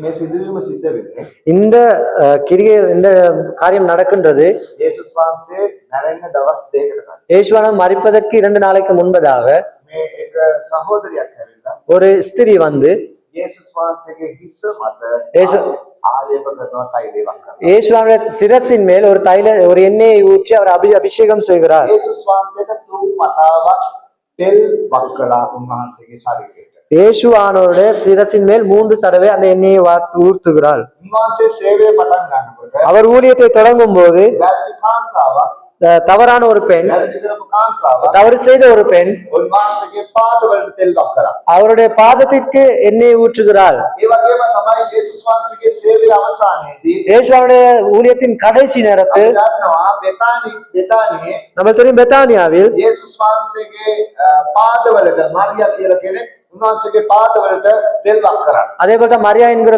ஒரு ஸ்திரீ வந்து இயேசுவோட பாதத்துக்கு எண்ணெய் வார்க்கிறாள். පුරුෂය නැරෙන්න දවස් දෙකකට කලින් යේසුස් වහන්සේගේ හිස මත තෙල් වක් කරා. இயேசுவானவர் சிலுவையிலே மரிப்பதற்கு முன்பதாக 2 நாளைக்கு முன்பதாக நடந்த ஒரு விஷயம் தான் இயேசுவானவர் சிரசின் மேல் தைலத்தை ஊற்றுகிறார். උන්වහන්සේගේ ශරීරයේ அவருடைய சரீரத்தை 3 தடவை எண்ணெயை ஊற்றுகிறார்கள். හිස මත තෙල් ආලේප කිරීම නැත්නම් තෙල් වක් කිරීමේ සංකේතය මොකක්ද කියලා අපි බැලුවා. இந்த சிரசின் மேல் எண்ணெய் ஊற்றுவது இல்லாட்டி அபிஷேகம் செய்வது என்ன அடையாளம் என்னதா இருக்கு என்று சொன்னால் ඒවරු ලේසියෙන් කාටවත් හිසට තෙල් වක් කරන්නේ නැහැ. யூதர்கள் இலகுவாக யாருடைய தலைக்கும் எண்ணெயை ஊற்ற மாட்டார்கள். යුදෙව්වරු කවුරු හරි කෙනෙක් යුදෙව්වෙක් ඇවිල්ලා තෙල් ආලේප කරන්න ඒ ක්‍රිස්තුස් වහන්සේ නැත්නම් ආලේපවල තැනත්තා කියලා ප්‍රකාශ කරන ක්‍රමයක් තමයි ඒක. அது வந்து யாராவது ஒருத்தர் வந்து ஒருவர் தலையின் மேல் எண்ணெய் ஊற்றி அபிஷேகம் பண்றாருன்னு சொன்னால் இவர் அபிஷேகத்தை பெற வல்லமையா இருக்கிறார் என்கிறது அடையாளமாகத்தான். නැරෙන්න දවස් දෙකකට කලින් තමයි මේ ඉස්ති ඇවිල්ලා උන්වහන්සේගේ හිසට තෙල් වක් කරේ. இயேசுவா மரிப்பதற்கு 2 நாளைக்கு முன்பதாகத்தான் இந்த ஸ்திரீ வந்து இயேசுவோட தலையில எண்ணெய் தைலத்தை ஊற்றுகிறார். යේසුස් වහන්සේව ගොඩාක් විශ්වාස කරා. இயேசுவானவர் அநேகமாய் விசுவாசித்தால் විශ්වාස කරපු නිසා ක්‍රියා කරා. விசுவாசத்தினாலே கிரியை செய்தார். පේත්‍රොස් කටින් කිව්වා යේසුස් වහන්සේ ක්‍රිස්තුස් වහන්සේගේ. இயேசுவானவர் வாயிலே சொல்லுகிறார் இயேசுவானவர் கிறிஸ்துவானவர் என்று. ඒ කාන්තාව යේසුස් වහන්සේ ක්‍රිස්තුස් වහන්සේ කියලා අදහපු නිසා තෙල් වක් කරලා ක්‍රියාවෙන් ඔප්පු කරා. ஆனா இந்த ஸ்திரீ என்ன செய்யறான்னு கேட்டா இயேசுவானவர் கிறிஸ்துவானவர் சொல்லி தன்னுடைய இதயத்திலே விசுவாசித்து இயேசுவானோட சிரசின் மேல எண்ணெயை ஊற்றுகிறார். යේසුස් වහන්සේ ක්‍රිස්තුස් වහන්සේ කියලා ඔප්පු කරන පිටස තමයි තෙල් වක් කරේ. இயேசுவானவர் கிறிஸ்துவானவரா இருக்கிறதுனால தான் அவர் விசுவாசிக்கிறதுனால தான் அடையாளமாகத்தான் அந்த எண்ணெயை ஊற்றுகிறார், அந்த கிரியை செய்கிறார். දැන්නේ නෑ යාර. இயேசுவானவர் அவரை பேசவில்லை. යේසුස් වහන්සේ කියන එක උතුම් දෙයක්. இயேசுவானவர் அது மிக விலையேற பெற்றது. අපි කියමු 6 වෙනි පදේ ඉඳන් අපි නැවත 12 වෙනි පදේ වෙනවා. 6வது வசனத்தை திரும்பவும் நம்ம 12வது வசனம் வரை வாசிப்போம்.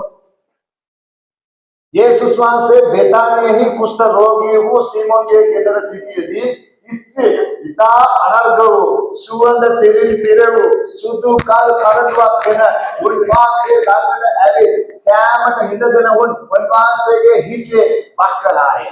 නමුත් ගෝලයෝ ඒ දැක කිපි ඇයි මේ දත් කේන්ති ගත්තේ? ஏன் இவங்க விசனம் அடைகிறார்கள்? ක්‍රියාවේ වැඩක් නැහැ. அந்த கிரிகையின் வேலை இல்லை. ඒක විතරක් තිබ්බා. விசுவாசம் இருந்தால் மட்டும் போதும். යේසුස් වහන්සේ ක්‍රිස්තුස් වහන්සේ කියලා කිව්වා පේත්‍රොස් හිතන්නේ නැති. பேதுவார் நினைத்திருக்கலாம் என்னுடைய விசுவாசத்தை தான் சொல்ல இயேசுவானவர் கிறிஸ்துவானவர் சொல்லி இருக்கலாம். ඕවවලට නාස්ති කරන්නේ. ஏன் அதை வீண் ஆக்குறீங்க? සමහර අය ඉන්නවා එහෙම දිව්‍යන් වහන්සේගේ රාජ්‍ය දිසා දේවල් කරන මොනවද දීම කරන්නේ? ඒක කරන්න ඕනේ. ඒක දුප්පත් මිනිස්සුන්ට මොනවාරි කරන්න පුළුවන්. இந்த தேவனுடைய ராஜ்யத்துக்காக நிறைய பேர் செய்யும்போது அப்படித்தான் சொல்லுவார்கள். ஏன் அப்படி செய்றீங்க? அது துக்கமான ஆட்களுக்கு கொடுக்கலாம், ஏழைகளுக்கு கொடுக்கலாம் என்று சொல்லி. ආදරේ නිසා සමහර අය தேவனுக்கு அன்பு செலுத்துறதுனால அப்படி செய்யலாம். ගෝලේ වලට කියනවා. 8வது வசனம் என்ன செய்யறான்னு பாருங்க. சீசர்கள் මේ නාස්තිය කලේ කුමටද? அவருடைய சீசர்கள் அதை கண்டு விசனம் அடைந்து ஏன் வீண் செலவு என்னத்துக்கு என்கிறார்கள். අක්ෂාත මේ තෙල ලොකු ගණනකට විකුණා දිවිඳුන්ට දෙන්න පුළුවන් තිබුණේ යයි කිව්වේ. இந்த தைலத்தை உயர்ந்த விலைக்கு விற்று தரித்திரத்துக்கு கொடுத்திருக்கலாமே என்று சொல்லுகிறார். නමුත් යේසුස් වහන්සේ ඒක දැන කුමට නුඹලා මේ ස්ත්‍රීට කරදර කරනවාද? මට යහපත් ක්‍රියාවක් කළා. இயேசு அதை அறிந்து அவர்களை நோக்கி நீங்கள் ஏன் இந்த ஸ்திரியை தொந்தரவு செய்கிறீர்கள்? என்னிடத்தில் நற்கிரியைகளை செய்திருக்கிறார் என்றார். ඇයි යහපත් ක්‍රියාවක් කළේ? ஏன் அவள் நற்கிரியை செய்கிறாள்? යේසුස් වහන්සේව විශ්වාස කරනවා. இயேசுவானவரை விசுவாசிக்கிறபடினால். වහන්සේ මොනවා කියලා විශ්වාස කරනවා. இயேசுவானவரை என்ன சொல்லி விசுவாசிக்கிறார்? අපරණගේ මොකද්ද වෙන්නුම් කරන්නේ? அந்த எண்ணெய் அபிஷேகம் படுத்துறது என்ன தடையலம் இருக்கிறது? බලන්තනන් වහන්සේ. அபிஷேகம் பெற்றவர் என்று යේසුස්ගේ මේසියස් වහන්සේ. பழைய ஏற்பாட்டின் மெசியாஸ் ஆனவர். යේසුස්ගේ මේසියස් වහන්සේ කියන එකේ තේරුම තමයි ආලේ බලන්තා දීපාසාරි කියනවා නම් ක්‍රිස්තුස් කියලා කියනවා. එහෙනම් අපි කියනවා මොකද්ද? ක්‍රිස්තුස් වහන්සේ. நம்ம சொல்லுவோம் கிறிஸ்து. කියලා කියන්නේ ආලේ බලත් තනන් වහන්සේ කියලා ක්‍රියාවෙන් පෙන්වුවා. හalleluya. நம்ம தான் சொல்றோம் கிறிஸ்துவானவர் சொன்னா அபிஷேகம் பெற்றவர் என்று சொல்லுகிறோம். அதனால் தான் அவர் கிரிகையிலே அவர் அதை காட்டுகிறார். මක්නිසාදයන් දිලින්දෝ නුඹලා සමග නිතරම සිටිති. தரித்திரர் எப்பொழுதும் உங்களிடத்தில் இருக்கிறார்கள். මට ඉස්සර තිබුණා முன்பதாக போதவருக்கு ஒரு ஆசை, ඉතන මිනිස්සුන්ට තවම போதவருக்கு ஒரு ஆசை இருந்தது. ஒரு பிச்சைக்காராக்கள் இருக்காங்கன்னு හැම හිතන මිනිස්සුන්ටම රුපියල් 5000ක් දෙන්න ඕනේ කියලා මට ලොකු ආසාවක්. හැම හිතන මිනිස්සුන්ට රුපියල් 5000ක්. எல்லா பிச்சைக்காரர்களுக்கும் 5000 கொடுக்க வேணுங்கிற பெரிய ஒரு ஆசை இருந்தது போதவருக்கு. හැමදාම හිඟන්නම තමයි. பிச்சைக்காரர்கள் எப்போதுமே பிச்சைக்காரர்கள் தான். හිඟන්නට 5000 නෙමෙයි කෝටියක් තිබ්බත් හිඟන්නව තමයි. எப்பயுமே பிச்சைக்காரர்கள் 5000 அல்ல ஒரு கோடி இருந்தாலும் பிச்சைக்காரர்கள் தான். මානස හිඟන මානසිකත්වයක් කියන්නේ ඉතින් 5000 කොලේ හැම්බෙන්න ගා 5000 කොලේ සාප්පු දාගෙන 20 කොලේ තමයි ඉස්සරහින් දාන්නේ. அவர்கள் என்ன செய்வாங்க கேட்டா, அவர் பிச்சைக்கார மனப்பான்மை இருக்கனால 5000 கெடுத்தாலும் அந்த 5000 எடுத்து தன்னுடைய பாக்கெட்ல போட்டுக்கொண்டு 20 ரூபாயை தான் நம் தட்டிலே பார்ப்பார்கள். හිඟන මානසිකත්වය. அதாவது குறைவான ஒரு மனத்தாழ்மை. හැමදාම තියෙනවා. பிச்சைக்காரர்கள் எப்பவுமே இருப்பார்கள் தான். යේසුස්ගේ බොරු කියයි. இயேசுவான பொய் சொல்லுவாரா? යේසුස්ගේ බොරු කියන්නේ இயேசுவான பொய் சொல்ல மாட்டார். හිඟන්න බලන්න හිඟන්න කොච්චර ඉන්නවද? பிச்சைக்காரர் பாருங்க எவ்வளவு பேர் இருக்கிறார்கள் சொல்லி. பிச்சைக்காரர்கள் தான். இயேசுவான் சொல்ல பிச்சைக்காரர் அநேக தரித்திரர்களா இருப்பார்கள். தரித்திரர் உங்களுக்கு என்னாலும் இருப்பார்கள். நானும் எப்பொழுதும் உங்களிடத்தில் இரேன் என்கிறார்.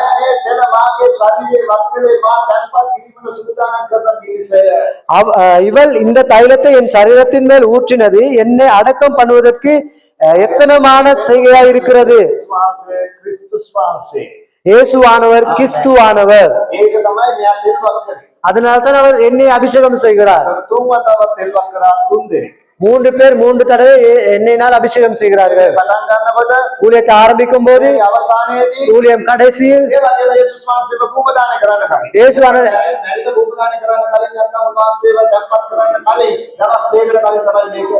இயேசுவான மரிப்பதற்கு முன்பதாக, அடக்கம் பண்ணுவதற்கு முன்பதாக, 2 நாளைக்கு முன்பதாக நடக்கிற ஒரு விஷயம் தான், காரியம் தான் இது. இயேசுவான விசுவாசிக்கிறார். இயேசுவான விசுவாசித்து அவர் கிரியை செய்கிறார். நாம் அனைவரும் இயேசுவான விசுவாசிப்போம். அவரை குறித்து விசுவாசமாயிருப்போம். விசுவாசத்தை அதிகரிக்கும் போது, விசுவாசத்தின் வாழ்க்கையில் அதிகரிக்கும் போது கிரிகை செய்யற கிறிஸ்தவர்களாக இருப்போம். இப்ப நீங்க கிரிகை செய்ய மாட்டீர்களா? நல்ல நற்காரியங்கள் செய்ய மாட்டீர்களா? அப்படின்னு சொன்னா இன்னும் அவரை விசுவாசிங்க, விசுவாசத்திலே செய்யுங்க, விசுவாசத்தை அதிகரித்துக் கொள்ளுங்க. நாம் முடிக்க போகிறோம். ஒரு வேதாகம வார்த்தை சொல்லுவோம். ரோமர் புத்தகம் 14வது அதிகாரம் 23வது வசனம். ரோமர் புத்தகம் 14வது அதிகாரம் 23வது வசனம். ரோமர் புத்தகம் 14வது அதிகாரம் 23வது வசனம். නමුත් සැකකරමින් කන තනත්තා ඇදහිල්ලෙන් යුක්තව නොකන බැවින් බලතර පත්වනු ලැබ සිටි ඇදහිල්ලෙන් නොවූ සියල්ල පාපය. ඇදහිල්ලෙන් අපි කරන්නේ නැති හැම දෙයක්ම පාපය තමයි. விசுவாசத்தினால நம்ம எதை செய்தாலும் அது பாவம் தான். ඒ නිසා අපි කරන හැම දෙයක්ම ඇදහිල්ලෙන් අපි කරමු. விசுவாசம் இல்லாமல் எதை செய்தாலும் அது பாவம் தான். விசுவாசத்தோடு நம்ம கிரியை செய்ய வேண்டும். ඔබ කරන හැම දෙයක්ම ඇදහිල්ලෙන් කරන්න. நீ செய்யற எல்லாவற்றையும் விசுவாசத்தோடு செய்யுங்கள். ඒ නිසා ඇදහිල්ල වැඩි කරගන්න. விசுவாசத்தை அதிகரித்துக் கொள்ளுங்கள். වැඩි වෙන්න ඔබ යහපත් ක්‍රියා කරන කිතුවෙක් බවට පරිවර්තනය. விசுவாசம் கூட கூட கூட நற்கிரியைகள் செய்கிற கிறிஸ்தவர்களாக இருப்பீர்கள். ඔබේ ජීවිතයේ තුල යහපත් ක්‍රියාව අඩුයි නම් உங்களுடைய வாழ்க்கையில நற்கிரியைகள் குறைவு என்று சொன்னால் ඔබේ ඇදහිල්ල මතයි. உங்களுடைய விசுவாசம் அற்பமாய் இருக்கிறது. මද නිසා දුක් වෙන්න එපා. விசுவாசம் அற்பமாய் இருக்கனால நீங்க துக்கப்பட வேண்டாம். ඔබේ ඇදහිල්ල වැඩි කරන්න. ஒரு விசுவாசத்தை கூட்டிக் கொள்ளுங்க. ඇදහිල්ල වැඩි වෙනකොට ක්‍රියාවන් වැඩි වෙනවා. விசுவாசத்தை அதிகரிக்கும் போது கிரிகையும் அதிகரிக்கும். එහෙනම් අපි හැමෝම නැගිටිමු. நம்ம அனைவரும் நிற்போம். අපි ලබන සතියේ උන්වහන්සේගේ රහස් පැමිණීම ගැන අපි ඉගෙන ගන්න යනවා. அடுத்த வாரம் அவருடைய 2வது ரகசிய வருகை குறித்து பார்க்க போகிறோம். අපි තව සති දෙකක් විතර අපි බලන්නේ. இன்னும் 2 வாரமாக நம்ம பார்க்க போகிறோம். අපි ස්වාමීන් වහන්සේට මොහොතක් ස්තුති කරමු. நம்ம கர்த்தருக்கு திரும்பவும் நன்றி செலுத்த போகிறோம். අපි හැමෝම අන්‍ය භාෂාවෙන් ස්වාමීන් වහන්සේට ස්තුති කරමු. நாம் அனைவரும் அந்நிய பாஷையில அவருக்கு நன்றி செலுத்த போகிறோம். හැම කෙනෙකුටම අන්‍ය භාෂාව දීමනාව ඇති. நாம் அனைவருக்கும் அந்நிய பாஷையின் வரங்கள் இருக்கலாம். ඔබ අතහැරෙන්නපත් වෙන්න එපා. අයියෝ මම මේක අමාරු කියන්නේ නෑ. දිව්‍යන් වහන්සේ වාගේ දුන්නේ පොඩි වචනයක් දුන්නේ කතා කරන්නේ. நீ வெட்கப்பட வேண்டாம். ஐயோ எனக்கு இந்த வார்த்தை இப்படி இருக்கு நான் சொல்ல வெட்கப்படுறேன் அப்படி நல்லா ஆண்டவர் ஒரு வார்த்தை கொடுத்தாலே அதை பேசுங்கள். කතා කරනකොට කවුරු හරි hina වෙයි. ஐயோ நான் பேசும்போது யாராவது சிரிப்பார்கள். කවුරු hina වුණත් யாரு சிரிச்சாலும் பரவாயில்ல, hina වෙන්නේ. தகப்பன் சிரிக்க மாட்டார், அவர் நகைக்க மாட்டார். කියනවා පාස්ටර් සභාවේ කතා කරන්න ඕනේ නෑ අන්‍ය භාෂාව. பாஸ்டர் போதகரே சபையில் அந்நிய பாஷை பேச தேவையில்லை. සභාවේ කතා කරන්න කිව්වේ. பாஸ்டர் சபையில எங்க பேசணும்னு சொல்லி இருக்கிறது. මුල් සභාවේ ඇවිල්ලා උඩුමහල.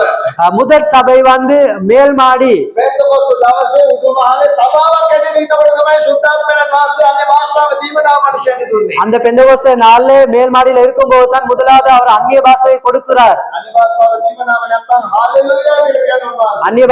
அந்நிய பாஷை வரம் இல்லாவிட்டு அல்லேலூயா என்று சொல்லி சொல்லுங்கள். ஆமென். දෙවියන්වහන්සේගේ වචනය தேவனுடைய வார்த்தையை රොටි වගේ. அப்பத்தை போல, රොටි විතරක් යාවොත් அப்பத்தை மட்டும் சாப்பிட்டால் නැතුව தண்ணீர் குடிக்காமல் ඉඳ වෙන්න පුළුවන්. இறுகிக் கொள்ளலாம், அடைத்துக் கொள்ளலாம். அந்நிய பாஷை வந்து වතුර වගේ. தண்ணீரை போல. ஆமென். வேதாமத்தில் சொல்லப்படுகிறது. வேதாந்தம் இல்லாத வார்த்தை சொல்ல மாட்டோம். அப்பத்தை சாப்பிடுங்கள், தண்ணீரை குடியுங்கள். அப்பத்தை சாப்பிடுங்கள், தண்ணீரை குடியுங்கள். இப்பதான் அப்பத்தை தான் இப்ப சாப்பிட்டோம். தேவனுடைய வார்த்தை தான் நம்மளுக்கான ஆகாரம். அந்நிய பாஷை நம்மளுக்கு தேவை, நம்மளுக்கு தண்ணீர் தேவை. தண்ணீரோட போலத்தான் அது செமிக்கும். ஒரு போதர் நான் அந்நிய பாஷையில பேச மாட்டேன். அந்த போதருடைய 2 கிட்னியும் ஃபெயிலர் ஆகிவிட்டது. ஏன் என்று சொல்லி நான் நினைத்து பார்த்தோம். தேவன் ஆவிக்குரிய ஒரு ரகசியத்தை சொல்லுகிறார். ஆவிக்குரிய ரகசியம் தண்ணீர் குடிப்பது குறைவு என்று சொன்னால் நுரையீரல் தான் இல்லாமல் போகும், அழியும். அது பரிசுத்த ஆவியானவர் கொடுக்கிற ஒரு வரம். அந்த வரத்தை நம்ம வெறுக்க கூடாது, அந்த தண்ணீர் நம்ம வெறுக்க கூடாது. நம்ம அப்பமும் வேண்டும், தண்ணீரும் வேண்டும். நம்ம அந்நிய பாஷையினால் அவருக்கு நன்றி செலுத்துவோம். சில நிமிஷம், சில செகண்ட் கணக்கா அவருக்கு அந்நிய பாஷை சொல்லப்படும். கண்களை மூடி அந்நிய பாஷையில அவருக்கு நன்றி செலுத்துங்க. ஓ நன்றி நன்றி நன்றி. ஓ ரபரபா சந்தனே விரிவியான் சனனமந்துரி. ஓ ரிபிரிவியான் சனனமந்துரி விரியாப்பன நமந்து. ஓ ரிபிரிவியான் கோன மம ஷலலபா லலபா ரியான்சோ. ரிமினி மினி அந்தலலலலபா கலமந்துரி பியா ஷலலபா. ஓ ரிபிரிவியான் கோன நம ஷந்தலலபா துரி. ரிபிரிவியான் சனனமந்துர லலபா ரியாப்போ ரிபிரிவியான் சலபா. ஓ ரிபிரிவியான் கோ ரிபிரிவியான் சனனமந்துரி ரிபி. ரிபிரிவியான் சனனமந்துர நீர் நல்லவர், நீர் வல்லமையானவர்.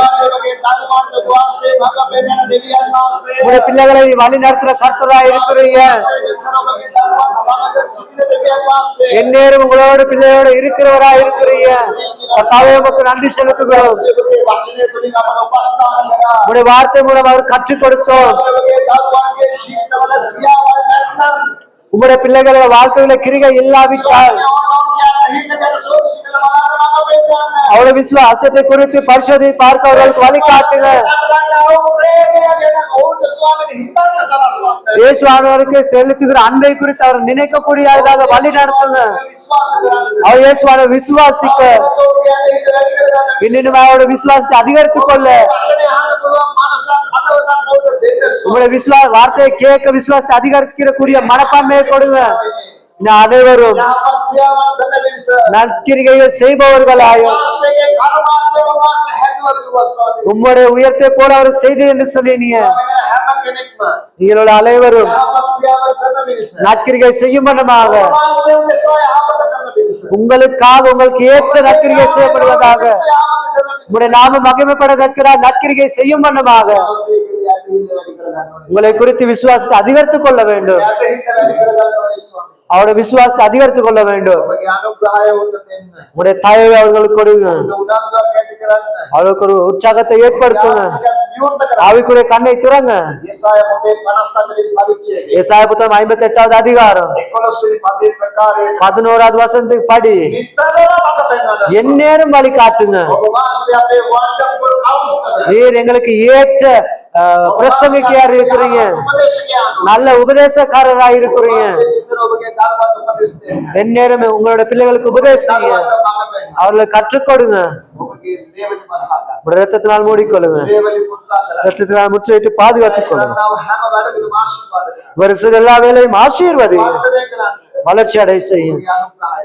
உங்களுடைய கிருபையை கொடுங்க. යේසුස් වහන්සේ. இயேசுவின் நாமத்தினாலே ආමේන්. ஆமென். අපි අනුග්‍රහය වාද. நம்ம கிருபையின் வார்த்தையை சொல்லுவோம். අනුග්‍රහය වාද කියන කලින් මම තවත් මතක් කරනවා. திரும்பவும் நான் உங்களுக்கு ஞாபகப்படுத்துகிறேன். 18 වෙනිදා 18ஆம் தேதி දැස්න 9 මාරට காலையில 9:30 மணிக்கு සුභාරච්චි වැඩසටහනක් සුභාරච්චි සේවයක් හාස්කම් මෙහෙයක් සුවකිරීමේ මෙහෙයක් තියෙනවා බණ්ඩාර මහා ශාලාවේ. சுவிசேஷ கூட்டமும் சுகமளிக்கிற கூட்டமும் பண்டாரவே மாநகர் சபையிலே நடைபெறுகிறது. පුළුවන් අලුත් අය වෙනවා. உங்கள் முடியும் புதிய ஆட்களை அந்த இடத்துக்கு செல்ல. ඒ ස්ථානය. புதிதாக்கள் அங்க போகும் போது එක්කෙනෙක් ජලය වලට. ஒருவர் ரட்சிப்பு வந்தால் என்று சொன்னார் ස්වර්ග රාජ්‍යම ප්‍රීති. பரலோகம் முழுவதும் சந்தோஷம் அடையும். ඔබට පුළුවන් මේ ස්වර්ග රාජ්‍යම ප්‍රීති දෙන්නා වූ දේට අවුල්කාරයෙක් වෙන්න එක්කෙනෙක් හරි ඔබ. அந்த முழு பரலோகமே சந்தோஷப்படுறதுக்கு ஒரு பங்காளராய் உங்களுக்கு மாற முடியும் ஒருவரை அழைத்துக் கொண்டு சென்றார். ස්වාමී වූ යේසුස් ක්‍රිස්තුස් වහන්සේගේ අනුග්‍රහය යහූදයන් වහන්සේගේ ප්‍රේමයත් ශිෂ්ටාත්ම වහන්සේගේ මඟ පෙන්වීමත් සහායකමත් අදත් පිටත් මතුත් සෑමදාම අපි සියලුම සමගම වේවා. ஆமென். என் ஆத்துமாவே கர்த்தரை ஸ்தோத்திரி, என் முழுள்ளமே பரிசுத்த நாமத்தை ஸ்தோத்திரி. என் ஆத்துமாவே கர்த்தரை ஸ்தோத்திரி, அவர் செய்த சகல உபகாரங்களையும் மறவாதே.